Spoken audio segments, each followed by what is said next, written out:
Hello everyone, welcome back to my cooking channel cook with Remi's kitchen. আজ নিয়ে এসেছি amazing একটা রেসিপি, একদম শাহি ঘরানার রেজালা রেসিপি। ভীষণই হালকা এবং হেলদি হয়, খেতে ভীষণ টেস্টি লাগে।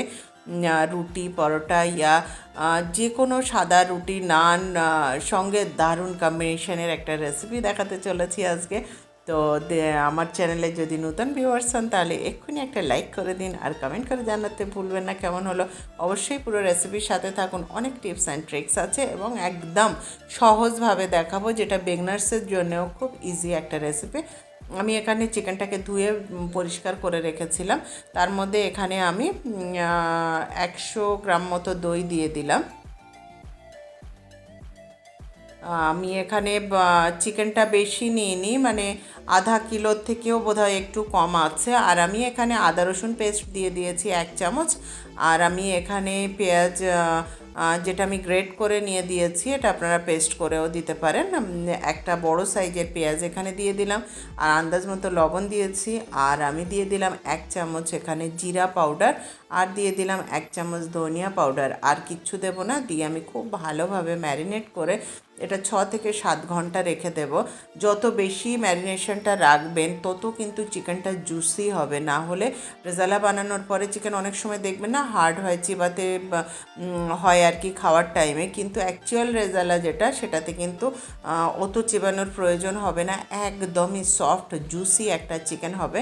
আমার ম্যারিনেশনটা রেডি হয়ে গেছে। আমি ম্যারিনেট করে চিকেনটা ঢাকা দিয়ে 6-7 ঘন্টা রেখে দিলাম। তারপরে আমি ফিরছি। আমি এখানে রান্না করার জন্য কড়াই একটু তেল নিয়ে ফোড়ন হিসাবে কয়েকটা শুকনো লাল লঙ্কা দিয়ে দিলাম, আর আমি তেজপাতা দিয়ে দিচ্ছি, আর কয়েকটা আমি এখানে এলাচ, লবঙ্গ, আর 1.5 ইঞ্চি মতো এখানে আমি দারচিনি দিয়ে ফোড়নটা রেডি করে নিচ্ছি। নিয়ে অন্যদিকে আমার ম্যারিনেট করা যে চিকেনটা আছে সেটা আমি এর মধ্যে দিয়ে দেব। দিয়ে আমি যতক্ষণ না চিকেনটা ফুটে উঠছে ততক্ষণ আমি হাই ফ্লেমে রান্নাটা করব। ফুটে উঠলে আমি লো করে ঢাকা দিয়ে পুরো রান্নাটা করব। বেশ কিছুক্ষণ লাগে, এটা কিন্তু হাই ফ্লেমে করা যাবে না। আবার চিকেন যদি খুব বেশি ম্যারিনেটেড হয়ে যায় আর কি অনেক টাইম ধরে, সেক্ষেত্রে দই দেওয়া আছে যেহেতু চিকেনটা ভীষণ পরিমাণে গলে যাবে, তার জন্য কিন্তু একটু মিডিয়াম ফ্লেমেই রান্নাটা করবেন, না হলে কিন্তু একদম চিকেন হাড় থেকে পুরো ছেড়ে যাবে।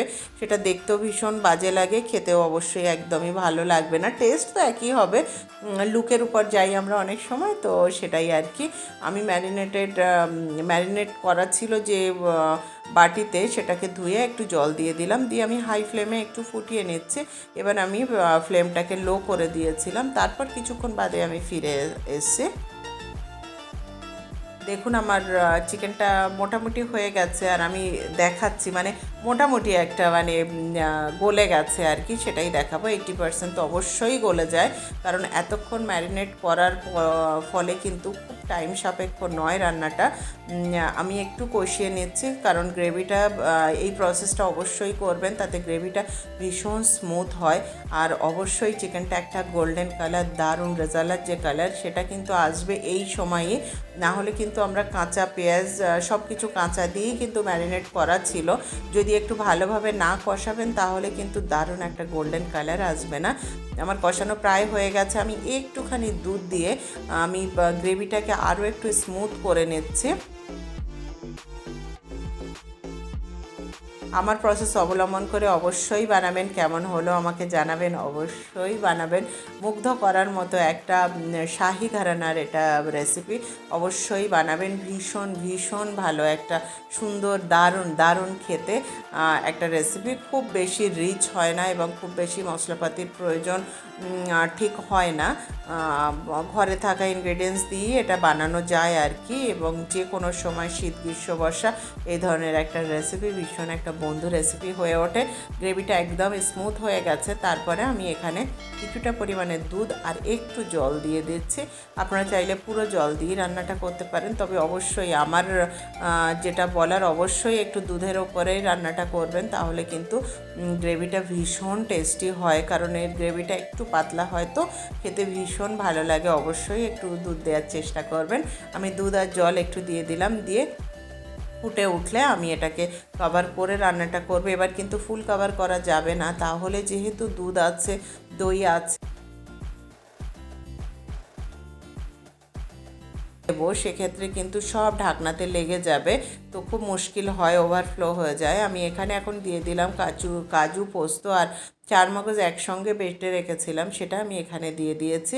দিয়ে আমি একটু নাড়িয়ে চাড়িয়ে নিচ্ছি। যতক্ষণ পুরো ফুটে না উঠছে ততক্ষণ আমি ঢাকাটা দেব না, এবং যখনই ঢাকনাটা দেব, আমার চিকেনটা পুরোটাই ফুটে গেছে।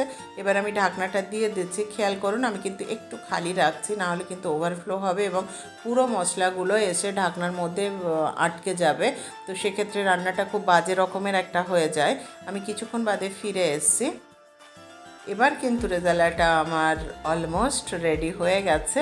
এবার কয়েকটা ইনগ্রেডিয়েন্টস আমি একটু দিয়ে দেব। ওই একটা ব্যাপার থাকে না, ফিনিশিং টাচ, তো এই রেসিপির ক্ষেত্রে একটা ফিনিশিং টাচের খুব জরুরি হয় আর কি, সেটা আমি এখানে দিয়ে দিচ্ছি। এখানে আমি ফিনিশিং টাচে ব্যবহার করছি হাফ চামচ মতো বিরিয়ানি মশলা পাউডার।